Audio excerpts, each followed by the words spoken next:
Tere kõigile, mina olen Inga Säisva Pärnust ja mina töötan Keskkonnaagentuuris kliimaosakonnas peaspetsialistina ja samas olen ka Tallinna Tehnikaülikooli Targa mere fookus tippkeskuse administratiivjuht. Ja täna ma räägin teile sellest teemast nagu navigatsiooniriskide analüüs meretuuleparkidele, mida kavandatakse meil siis meie vetesse. Natukene räägin lihtsalt nagu üldiselt, et kui me räägime üldse nagu Läänemerelt ja et kui palju seal nagu üldse liikleb laevu, siis tegelikult see on väga nagu tihe liiklusega veekogu. Aga kui me räägime üldse nagu Eesti rannikuvetest, et siis tegelikult meil on see liiklus on tagasihoidlik, aga ikkagi nagu päris arvestav hulk laevu liigub eri tüüpi laevu ja sellepärast me peame nendega arvestama. Ja tegelikult, kui me räägime selles, et kuidas nagu teised tegevused on planeeritud merealadele, siis meil oli mereala planeering tehtud ja siis ka piirkondlikud planeeringud, mis oli integreeritud ka ja arvestatud mereala ruumis planeerimisse. Ja siis tegelikult selle järgi on erinevatele tegevustele on planeeritud kindlad alad. Ja siis uuriti ka nende koosmõju. Ja siis taastuvenergia ehk siis tuuleparkidele oli ette nähtud kindlad kohad ja nüüd, kui arendajad hakkavad nagu tegema uuringut juba nende ala kohta, siis nad peavad teostama keskkonnamõju hindamist. Ja keskkonnamõju hindamise raames tehakse erinevad uuringud ja üks uuring ongi navigatsiooniriski analüüs. Ja tegelikult navigatsiooniriski analüüse nagu tuuleparkidele, meretuuleparkidele ei olnud varem Eestis tehtud ja siis me pidime nagu natukene mõtlema, et nagu millist metoodikat me võtame ja millised metoodikud eksisteerivad. Ja kui me vaatame nagu seda liiklust ja need planeeritud tuuleparkide alasid, siis suurel määral nad kattuvad. Ja siis loomulikult nagu siis tekibki väikene konflikt, sest me peame mõtlema, et nagu kuidas seda planeerida, et see koosmõju oli efektiivne ja vähem siis kahjulik. Ja kui me räägime üldse nagu metoodikast, siis on olemas riigid, mis on väga kaugele jõudnud oma meretuuleparkide arendamisega, siis loomulikult me võtsime nende nagu kogemust ja kõige kaugemale on see Inglismaa. Nad arendasid erinevad juhendid, kuidas nagu nad teostavad navigatsiooniriski analüüsi. Aga meil on olemas selline üldine suunis, et kuidas teostada riskianalüüse merealadele. Ja siis see oli arendatud rahvusvahelise mereorganisatsiooni poolt ja seal on kindlad etapid. Esimene etapp on ohtude tuvastamine. Et alguses, kui me hakkame midagi uurima, me peame tuvastama need ohud, mis tegelikult laeva liiklusele on suure mõjuga. Ja siis tegelikult nagu seda tehakse läbi ekspertide arutelusid ja siis kaasatakse erinevad sidusrühmad. Siis järgmine etapp on riskide hindamine. Et riskide hindamine nagu järgibki seda rahvusvahelise mereorganisatsiooni siis metoodikat, et riski hindamisel arvestatakse esiteks riski tõenäosust ja selle tagajärjed. Ja selle korraldustega nagu vaadatakse seda maatriksi ja siis antakse hinnangut, kas see mõju on suur, keskmine, mõõdukas ja siis mõju on vastuvõetav. Ja siis tegelikult eesmärgiks ongi saavutada kõige madalamat riski, kuigi loomulikult nagu ei ole alati see on võimalik ja siis vähemalt nagu peab saama seda taset mõõdukas risk, mis tegelikult nagu võimaldab ka erinevate riski ohi meetmetega nagu saavutada. Ja tegelikult iga riigis on oma skaala, mille järgi nad hindavad neid seda tõenäosust ja siis mõju, et näiteks kui Inglismaal toimub õnnetus, neil on avatud veeala, siis tegelikult nagu võib-olla mõju ei oleks nii nagu suur ja tegelikult kahjud ka ei ole võib-olla nii suure numbritega või nii väikse numbritega nagu arvestatavad. Siis Eestis tegelikult me pidime natukene kohandama neid seda skaala, et vaadata, mis meie jaoks on määrav. Et kui tihti meile õnnetus peab juhtuma, et see oleks meile nagu kahjulik meie vetes ja meie teenustele. Ja siis tegelikult me määrasime seda matriksi, et 1-5 me saame hinnata seda tõenäosuse tihedust erinevatel õnnetustel merel ja siis nende tagajärjed. Ja tagajärjed on ka selle 5 skaalas nagu defineeritud väikesest mõjust ja siis suurest mõjust. Ja siis see on ka nagu esitatud erinevatest nagu kategooriate järgi, et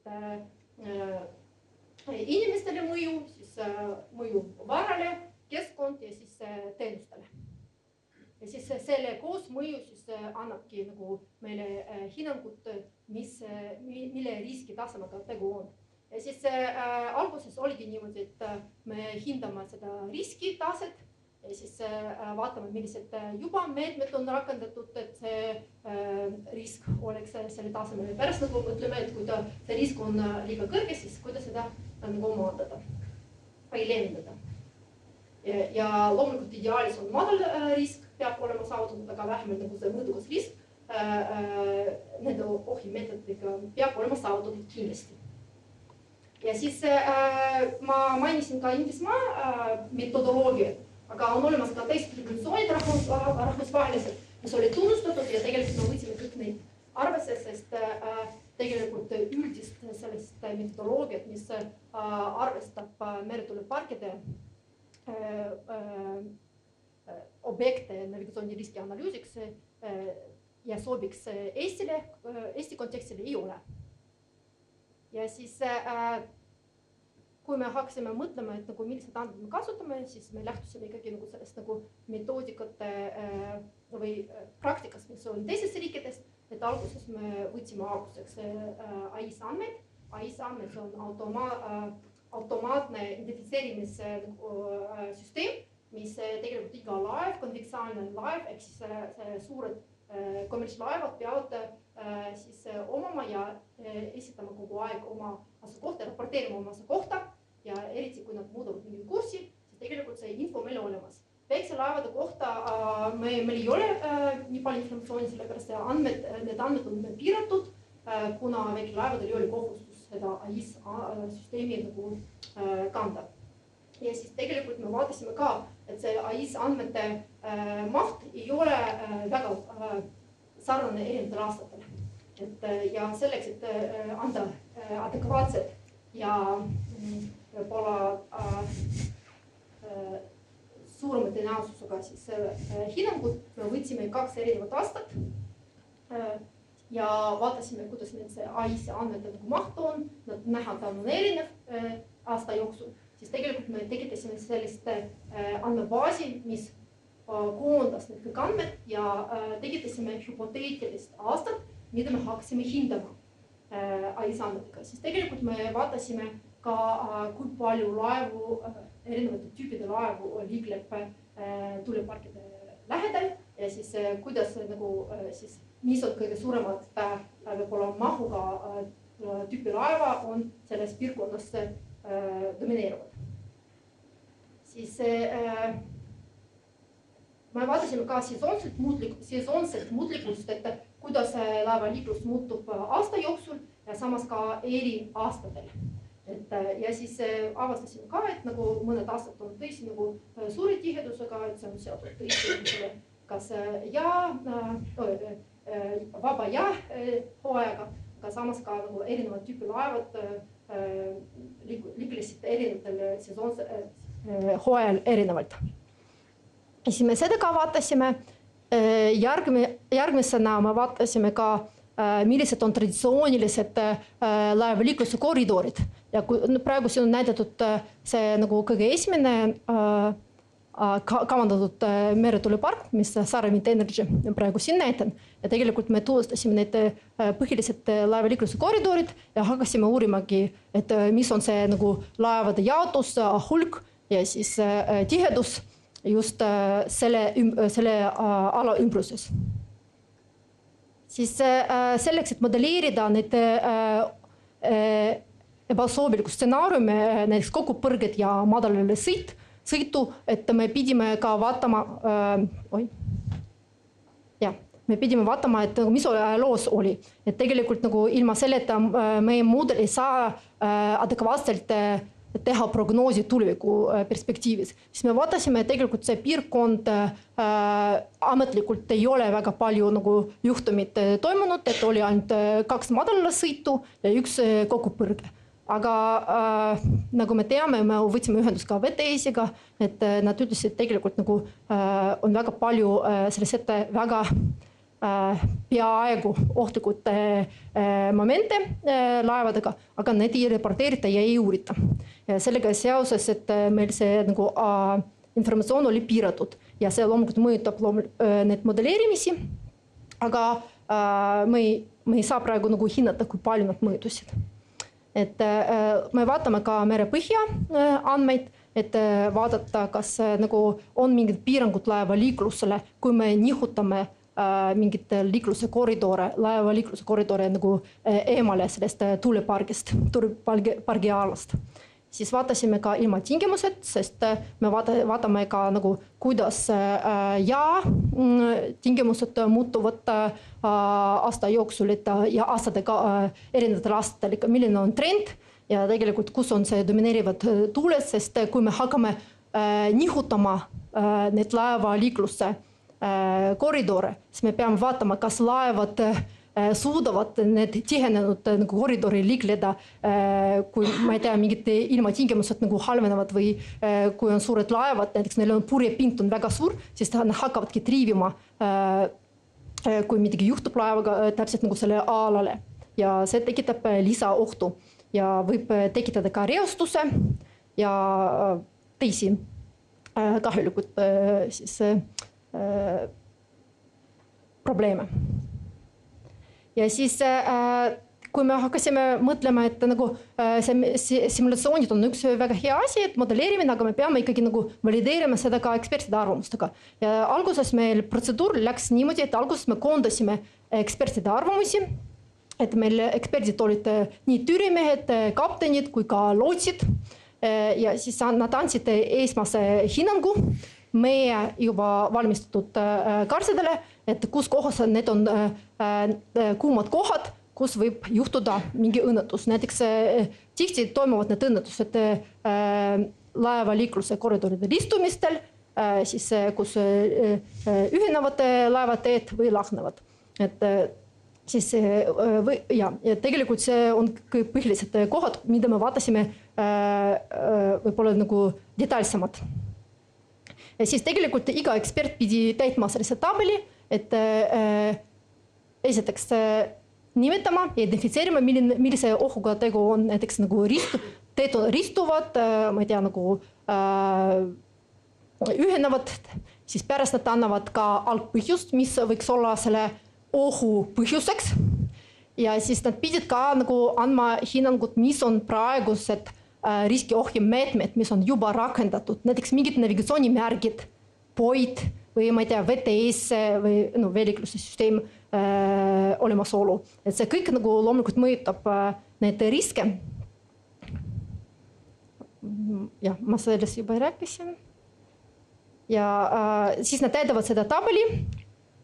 Ja siis järgmisena me hakkame modelleerima, me kasutame nagu eri tarkvara, mis teeb modelleerimisi kogu põrkedele ja madaliku sõitudele, et me ei hakka võib-olla nagu väga palju nagu rääkima sellest teooriast, aga ühe sõnaga see on väga selline tõenäosuslik lähenemine, ehk siis ta võtab arvesse alguses nagu kui tihti on neid ohud võivad tekkida ja siis meil ei ole võimalust hinnata neid nagu tagajärjed. Tagajärjed ikkagi me teeme nagu kvalitatiivselt ekspertide poolt. Ja siis tulemusena, modelleerimise tulemusena, me vaatame erinevatel suundadel laeva liikluse koridoride laevade arvu ja nende lateraalse siis jaotuse. kui palju, millises suunas laevad liiguvad ja millised tüüpi laevad liiguvad.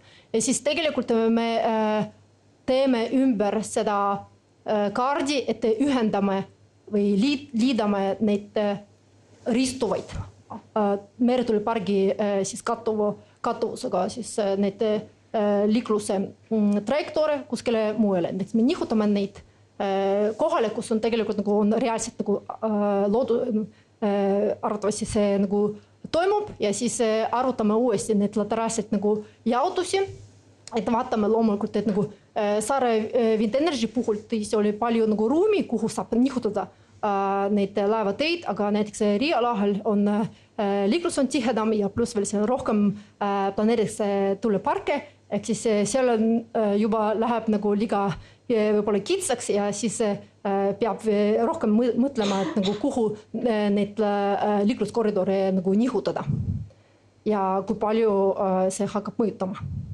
Ja siis teeme uuesti seda hinnangut, modelleerimist ja siis vaatame nagu seda tõenäosust. Et näiteks siin selle tuulepargi puhul kõik tõenäosust oli väga madalad, ehk toimuvad mingid õnnetused, näiteks kokkupõrge ja kusjuures me kokkupõrged ka nagu jaotame eri siis parameetri järgi, ehk siis kas nad on möödumisele toimuvad või laub kokkupõrge ja siis ka madaliku sõit samamoodi. Siis me uuesti näitame need tulemused ekspertidele, aga nüüd eksperdid peavad andma ka põhjendusi, miks nad panevad neid numbreid siia algusest nagu kirjelduse, pärast nad peavad andma hinnangud, millised tagajärjed võivad olla ja siis loomulikult ka numbrilist vastavust vastavalt eelmiselt näidatud maatriksile.